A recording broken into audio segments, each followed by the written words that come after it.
आज भगवान श्री राम का जो यात्रा निकला है उसके बारे में जनता का संदेश। ये प्रभु श्री राम जी की शोभा यात्रा है। समाज में आध्यात्मिक चेतना को जागृत करने के लिए विश्व हिंदू परिषद और अनुसांगिक संगठनों द्वारा ये यात्रा ये समाज को सुदृढ़ करने के लिए अत्यंत आवश्यक है। भगवान राम की यात्रा इसलिए भी है क्योंकि हमारी जो संस्कृति है वो सनातन संस्कृति है, हमारी व्यवस्था पुरातन है और इष्ट हमारे राम जी ही हैं। इनको हमारी पीढ़ी जाने, इनको पढ़े, इनको समझे, इन्होंने जैसा जीवन जिया, जैसा संदेश दिया, उस संदेश को स्वीकार करें, उस जीवन के तथ्यों को अनुकरण के साथ अपने जीवन में लाए। इसलिए इस यात्रा के माध्यम से जनता को जागृत करना अत्यंत आवश्यक है।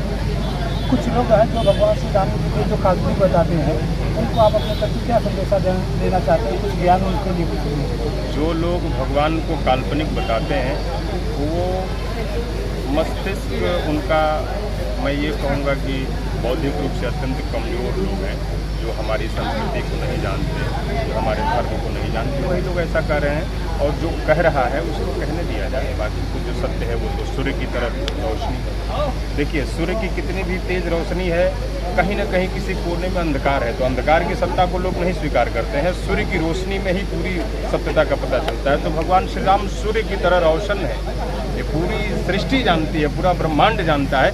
अब इसको कोई काल्पनिक बता दे तो स्वतंत्र है, बता दे। वो दिमागी रूप से ऐसे लोग दिवालिया होते हैं, मानसिक दिवालियापन के शिकार जो लोग होते हैं वही इस तरह के वक्तव्य देते हैं। बाकी जो हिंदू धर्म के झंडा को जो बीच में बांटने का कार्य कर रहे हैं, उनके लिए हिंदुओं के लिए कुछ संदेशा अपने को समझना होगा।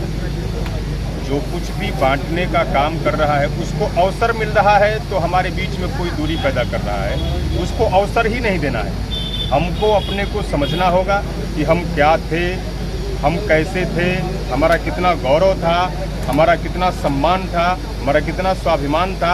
आज हम कमज़ोर हो रहे हैं तो इसलिए हो रहे हैं कि कोई और आकर के हमको समझाने का प्रयास कर रहा है और हमारे बीच में दूरी पैदा कर रहा है। उसको अवसर दे रहा है तब वो आ रहा है।